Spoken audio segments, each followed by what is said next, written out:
Hello friend, आप सभी का स्वागत है Abhijeet study point YouTube channel में। आज की इस वीडियो में सीटेट एग्जाम के लिए प्रैक्टिस सेट करने वाले हैं, तो वीडियो को शुरू से लेकर अंत तक देखिएगा। चैनल पर नए हैं, चैनल को सब्सक्राइब कर लीजिएगा। पीडीएफ के लिए Abhijeet study point Telegram channel को ज्वाइन कर लीजिएगा। सीटेट एग्जाम आपका 8 फरवरी को होने वाला है। बहुत ही कम समय आपके एग्जाम में बचा हुआ है, तो जो भी आपके पास बुक्स नोट्स है उसी से आप ज़्यादा से ज़्यादा रिवीजन कीजिए। और आज की क्लास में हम बाल विकास और शिक्षा शास्त्र के 30 प्रश्न करने वाले हैं। सीडीपी के अगर इन 30 प्रश्नों में से आपके 15 प्लस प्रश्न बिल्कुल सही हो जाते हैं तो आप सीटेट एग्जाम को काफ़ी अच्छे स्कोर से पास कर सकते हैं। तो आज की क्लास से कितने प्रश्न आपके बिल्कुल सही हुए हैं या कमेंट आप जरूर कीजिएगा। आज की क्लास का आपका सबसे पहला प्रश्न है, जीन पियाजे के संज्ञानात्मक विकास के सिद्धांत से कौन सी अवधारणा संबंधित नहीं है? तो इसका देखिए आपको सही जवाब बताना है। 4 ऑप्शन दिया गया, स्कीमा है, अधिग्रहण है, आत्मसात्करण है और व्यवस्थापन है। तो इसका देखिए आपको यहाँ पे सही जवाब बताना है। तो देखिए जो जीन पियाजे का संज्ञानात्मक विकास का सिद्धांत है, सिद्धांत की जो अवधारणा है उससे यहाँ पे जो अधिग्रहण है, अधिग्रहण का संबंध नहीं है। तो यहाँ पर बी वाला बिल्कुल राइट आंसर हो जाएगा। जो भी यहाँ पे छात्र बी वाले को चूज किए हैं वह बिल्कुल राइट हो जाएंगे। यहाँ पर देखेंगे दिया गया स्कीमा। देखिए स्कीमा क्या होता है, जो मनुष्य होता है, मनुष्य के दिमाग में जो पहले से ही चीज़ें स्टोर होती है उनका प्रयोग करके किसी नई चीज़ के प्रति जो धारणा बना लिया जाता है वही स्कीमा होता है। और यहाँ पे आत्मसात्करण दिया गया। आत्मसात्करण का मतलब होता है कि कोई भी आपको पूर्व ज्ञान है उसी पूर्व ज्ञान को एक नए ज्ञान से जोड़ देना आत्मसात्करण कहलाता है। और व्यवस्थापन दिया गया है। तो व्यवस्थापन का मतलब होता है कि पहले से जो ज्ञान है उसको परिवर्तन करके, उसको संशोधित करके उसमें जो नया ज्ञान है उसको जोड़ना। तो यह पॉइंट याद रखेंगे। अगला प्रश्न आपके सामने है यहाँ पे कि जीन पियाजे के द्वारा प्रस्तुत संरक्षण के प्रत्यय से तात्पर्य है कि। तो इसका देखिए आपको यहाँ पे सही जवाब करना है। सभी लोग प्रयास करेंगे और यहाँ पे राइट आंसर करेंगे। जीन पियाजे के द्वारा जो प्रस्तुत संरक्षण है, संरक्षण का जो प्रत्यय है इसका तात्पर्य क्या है? दूसरों के परिदृश्य को ध्यान में रखना एक महत्वपूर्ण संज्ञानात्मक क्षमता है। वन्य जीवन और वनों का संरक्षण बहुत महत्वपूर्ण है। कुछ भौतिक गुणधर्म वही रहते हैं चाहे बाहरी आकृतियां बदल जाए। परिकल्पना पर विधिवत परीक्षण से सही निष्कर्ष पर पहुंचा जा सकता है। तो यहाँ पर देखेंगे जीन पियाजे के द्वारा जो प्रस्तुत संरक्षण था उसका जो प्रत्यय है उसका तात्पर्य है कि कुछ भौतिक गुणधर्म वही रहते हैं चाहे जो बाहरी आकृतियां हैं वह बदल दी जाएं। तो यहाँ पे क्या होगा, सी वाला आपका बिल्कुल राइट आंसर हो जाएगा। अगला प्रश्न आपके सामने है। यहाँ पे परिभाषा दिया गया है और आपसे पूछ लिया गया है यह परिभाषा किसकी है? मनोविज्ञान शिक्षा का आधारभूत विज्ञान है, यह परिभाषा किसने दिया है यह आपको बताना है। सभी लोग प्रयास करेंगे और इसका बिल्कुल राइट आंसर करेंगे। 4 ऑप्शन दिया गया, डेविस ने दिया, स्किनर ने दिया, बी.एन. झा ने दिया, इनमें से कोई नहीं। मनोविज्ञान शिक्षा का आधारभूत विज्ञान है यह स्किनर ने कहा था। तो यहाँ पर आपका ऑप्शन नंबर बी वाला राइट आंसर है। जो भी छात्र यहाँ पे बी वाले को चूज कर दिए हैं वह बिल्कुल राइट हो जाएंगे। अगला प्रश्न आपके सामने है, वृद्धि एवं विकास को प्रभावित करने वाला कारक है। तो इसका देखिए आपको सही जवाब बताना है। सभी लोग प्रयास करिए और जल्दी से यहाँ पे राइट आंसर कीजिए। वृद्धि और विकास दिया गया है। आनुवांशिकता, तो बिल्कुल यहाँ पे वृद्धि और जो विकास होता है यह आनुवांशिकता से प्रभावित होता है, आप भी जानते हैं। इसके बाद देखेंगे यहाँ पे भौतिक दशाएं, तो इससे भी प्रभावित होगा। सामाजिक और सांस्कृतिक दशाएं दिया गया है, इससे भी प्रभावित होगा।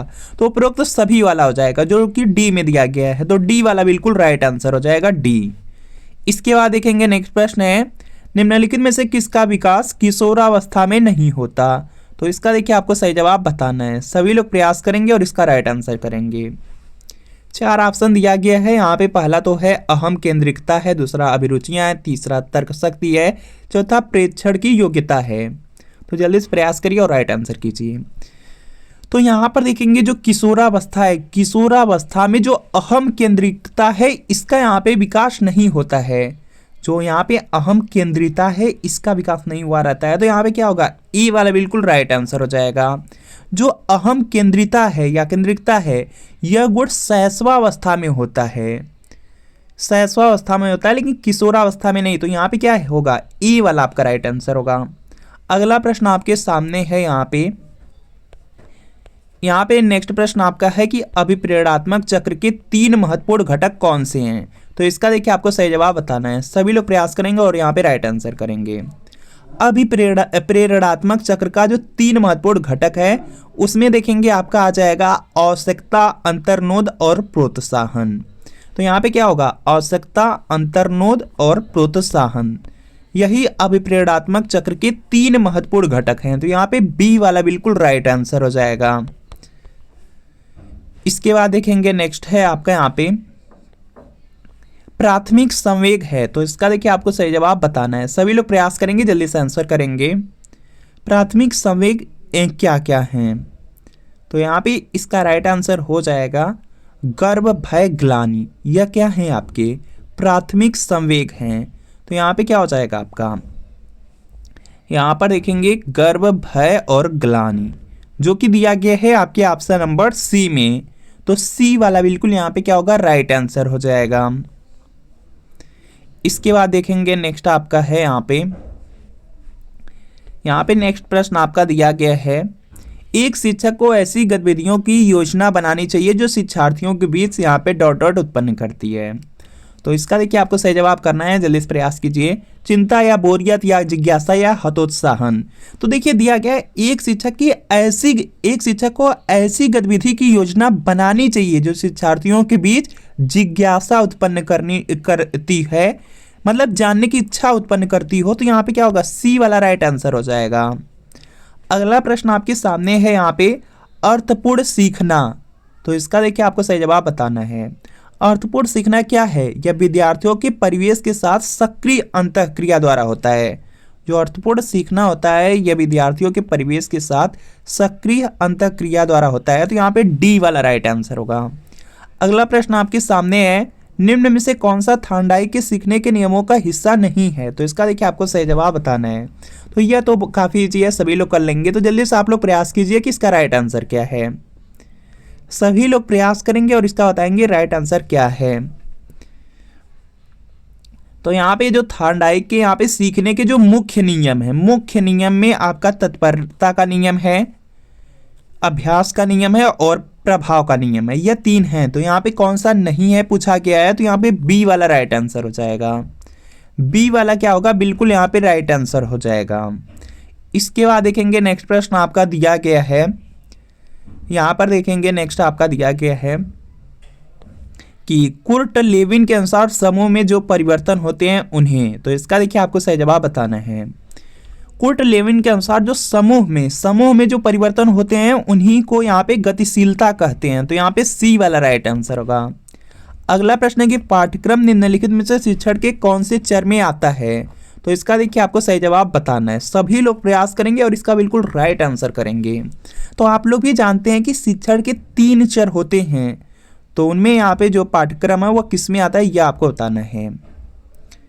तो यहाँ पर देखेंगे, देखिए पाठ्यक्रम दिया गया, पाठ्यक्रम आ जाएगा आपका यहाँ पे मध्यस्थ चर में। पाठ्यक्रम किस में आएगा आपका, मध्यस्थ चर में। तो यहाँ पे बी वाला बिल्कुल राइट आंसर हो जाएगा।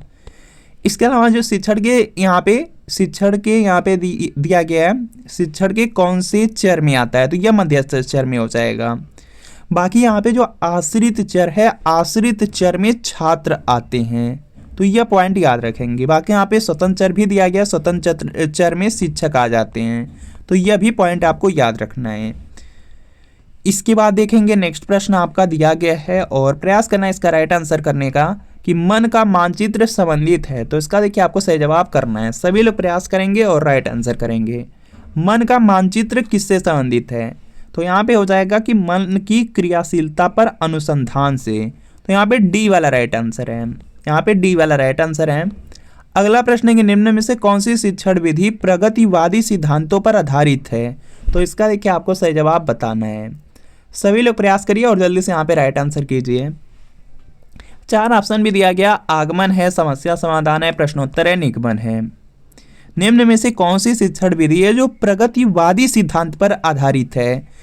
प्रगतिवादी यहाँ पे देखेंगे दिया गया सिद्धांत, तो यह हो जाएगा समस्या समाधान, जो कि आपके ऑप्शन नंबर बी में है। तो बी वाला आपका बिल्कुल राइट आंसर हो जाएगा। बी वाला बिल्कुल यहाँ पे क्या होगा, राइट आंसर हो जाएगा।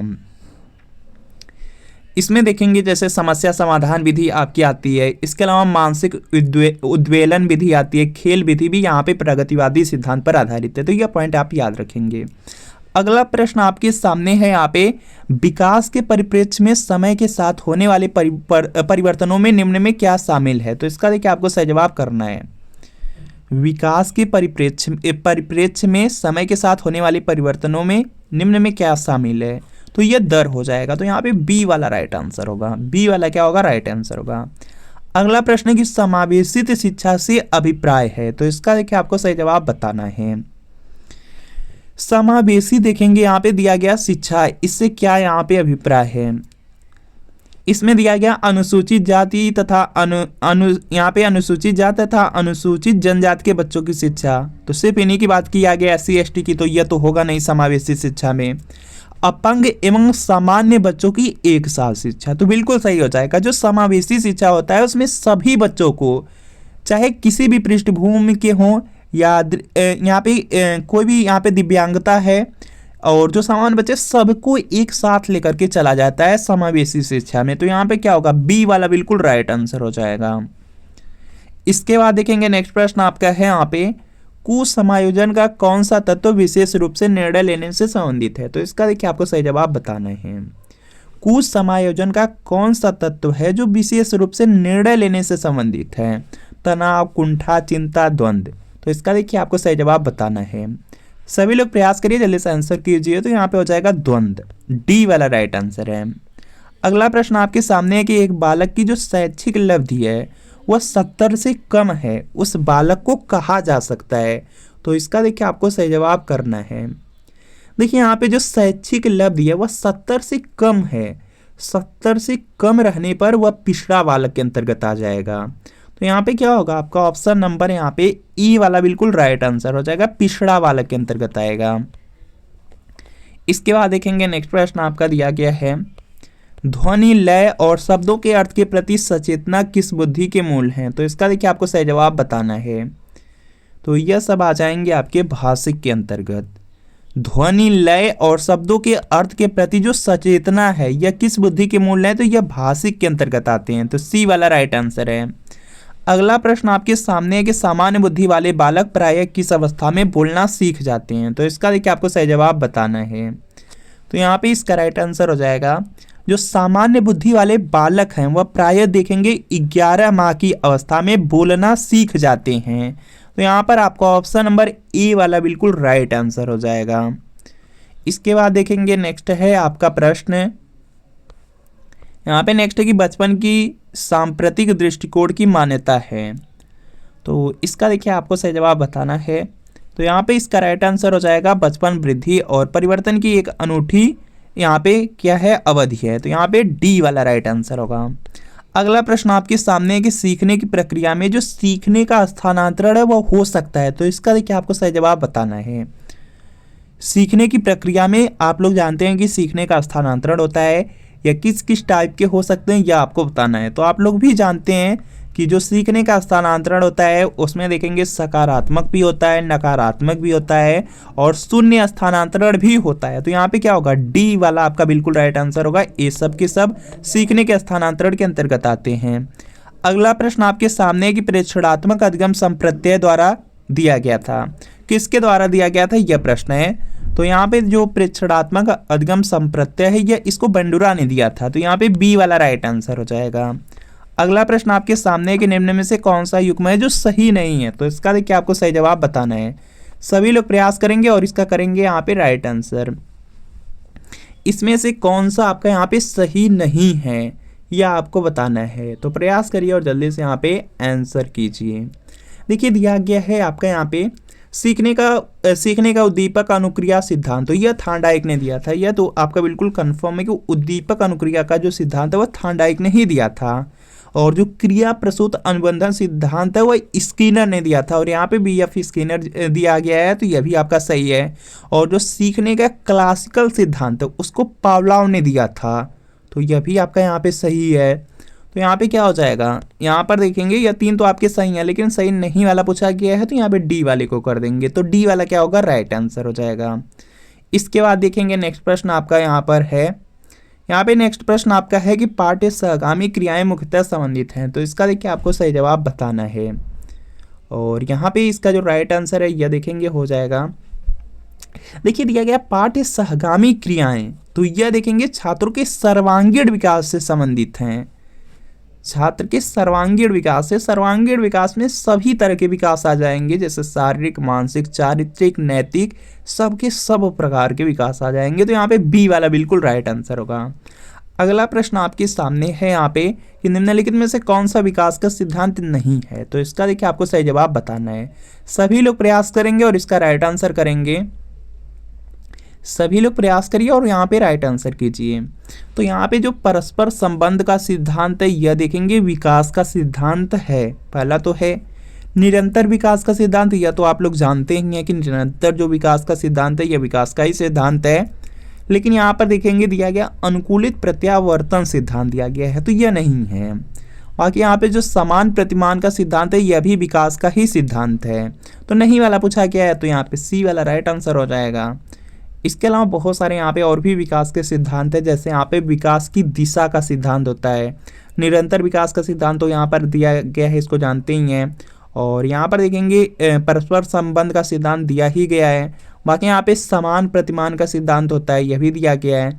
और विकास क्रम का सिद्धांत होता है, और वंशानुक्रम व वातावरण का अंतःक्रिया का भी सिद्धांत होता है, और सामान्य से विशिष्ट प्रक्रियाओं का भी सिद्धांत होता है, जो कि विकास के सिद्धांत के अंतर्गत ही आता है। तो यह पॉइंट याद रखना है। इसके बाद देखिए अगला प्रश्न है, यदि कोई विद्यार्थी आपका सम्मान नहीं करता है तो आप क्या करेंगे, तो इसका देखिए आपको सही जवाब बताना है। तो प्रयास करिए इसका राइट आंसर करने का। उसकी उपेक्षा करेंगे, बिल्कुल ऐसा नहीं करना है, उपेक्षा नहीं करनी है किसी बालक की। परीक्षा में कम अंक देंगे, तो ऐसा तो बिल्कुल नहीं करना है आपको एज ए टीचर। उसके अभिभावकों से बात करेंगे, तो यह कुछ आपका सही है। बाकी यहाँ पे उसे डांटेंगे, तो ऐसा भी नहीं करना है। अगर कोई विद्यार्थी आपका सम्मान नहीं करता है तो आप क्या करेंगे, उसके अभिभावक से बात कर सकते हैं, बाकी कोई आपके पास ऑप्शन नहीं बचता है। तो यहाँ पे क्या होगा, सी वाला राइट आंसर है। उस बच्चे का आप कुछ भी नहीं कर सकते, सिर्फ उसके या तो उसका कारण जान लीजिए क्यों आपका सम्मान नहीं कर रहा है, या तो डायरेक्ट उसके अभिभावक जो गार्जियन से ही बात करनी होगी, तभी आपको कोई समाधान मिल पाएगा। इसके बाद देखेंगे नेक्स्ट आपका है यहाँ पे कि ऐसा यहाँ पे क्या रीजन है जिसकी वजह से बच्चा आपका सम्मान नहीं कर रहा है। इसके बाद देखेंगे 3 प्रश्न और हैं, और उससे पहले देखिए सीटेट एग्जाम आपका 8 फरवरी को, बहुत कम समय बचा है, और सीटेट में 150 प्रश्न आता है, सबको पता है, और कोई निगेटिव मार्किंग नहीं है, पासिंग मार्क 90 नंबर है, और सीटेट में लगभग 100 से 110 प्रश्न प्रीवियस ईयर क्वेश्चन पेपर से, चाहे कोई सब्जेक्ट हो। सीडीपी है, सीडीपी में 30 प्रश्न मिलेगा, 30 में देखेंगे 20 से 22 प्रश्न प्रीवियस ईयर पेपर से। लैंग्वेज में हिंदी लीजिए, संस्कृत, इंग्लिश, उर्दू, मराठी, कोई लैंग्वेज लीजिए, 30 में देखेंगे 20 से 22 प्रश्न प्रीवियस ईयर पेपर से। इसके अलावा सोशल साइंस या आप यहाँ पे मैथ साइंस या प्राइमरी का मैथ ईवीएस लिए होंगे, उसमें भी आपको यहाँ पे 60 प्रश्न मिलेंगे, 40 से 42 प्रश्न प्रीवियस ईयर पेपर से। तो सीटेट के लिए प्रीवियस ईयर पेपर पढ़ के जरूर जाइएगा। और यह सीटेट फरवरी 2026 के लिए प्रीवियस ईयर पेपर है। यह सोशल साइंस का क्लास 6 to 8 का पेपर सेकंड है। बिल्कुल इसी तरीके से मैथ साइंस का मिल जाएगा। अगर प्राइमरी चाहते हैं तो प्राइमरी का भी मिल जाएगा। और इसमें जून 2011 से दिसंबर 2024 तक आज तक सीटेट में जितना पेपर हुआ सबका सब पेपर मिलेगा। पूरे 14 साल का पेपर रहेगा। आंसर की के साथ एक्सप्लेनेशन, सॉल्यूशन, व्याख्या सब कुछ आपका दिया रहेगा। और सभी सब्जेक्ट मिलेंगे, CDP, social science, Hindi, Sanskrit, English, math, science, EVS. तो वीडियो के नीचे डिस्क्रिप्शन में जाना है, लिंक मिलेगी, लिंक को क्लिक करना है, नाम, मोबाइल नंबर फिल करके सिर्फ 30 रुपये का पेमेंट करना है। जैसे 30 रुपये का पेमेंट करेंगे तुरंत प्रीवियस ईयर पेपर का जो PDF होगा डाउनलोड हो जाएगा। और इससे तैयारी कर लेंगे, सीटेट एग्जाम में बहुत ज़्यादा हेल्प मिल जाएगी। लिंक से परचेज करने में कोई प्रॉब्लम आ रही है या डायरेक्ट व्हाट्सअप से ही परचेज करना चाहते हैं तो यहाँ पे व्हाट्सअप नंबर दिया गया है। इस व्हाट्सअप नंबर पर सिर्फ लिखना है CTET previous year paper, social science या मैथ साइंस या प्राइमरी लिख करके मैसेज करना है। जैसे मैसेज करेंगे रिप्लाई किया जाएगा। सिर्फ 30 रुपये की पेमेंट करनी है। जैसे 30 रुपये की पेमेंट करते हैं तुरंत प्रीवियस ईयर पेपर का जो PDF होगा सेंड कर दिया जाएगा। तो इस व्हाट्सएप नंबर पर मैसेज जरूर कर लीजिए। इसके बाद देखेंगे नेक्स्ट प्रश्न है कि प्रयास और जो भूल का सिद्धांत है उसके प्रतिपादक कौन है। तो इसका देखिए आपको सही जवाब बताना है। बहुत ज़्यादा इजी है और सभी लोग जानते हैं, कई बार सीटेट एग्जाम में पूछा भी गया है। तो यहाँ पे इसका राइट आंसर हो जाएगा प्रयास और भूल सिद्धांत दिया गया, थॉर्नडाइक ने दिया है। तो यहाँ पे ए वाला बिल्कुल राइट आंसर हो जाएगा। इसके बाद देखेंगे नेक्स्ट है प्रश्न आपका, विकासात्मक कार्य के प्रत्यय के प्रतिपादक थे। तो इसका देखिए आपको सही जवाब बताना है। तो यह थे आपके यहाँ पे जो शिकागो यूनिवर्सिटी है उसकी के प्रोफेसर थे, रॉबर्ट हैविघर्स्ट थे। जो कि दिया गया है बी वाले में, तो बी वाला आपका बिल्कुल राइट आंसर हो जाएगा। इसके बाद देखेंगे नेक्स्ट है गार्टन विधि का प्रतिपादन किसने किया, तो इसका देखिए आपको सही जवाब बताना है। तो फ्रोबेल महोदय ने किया था। और जो यहाँ पे गार्टन दिया गया, इसका अर्थ होता है बच्चों का उद्यान होता है, तो यहाँ पे फ्रोबेल ने दिया है, तो यहाँ पे बी वाला राइट आंसर होगा।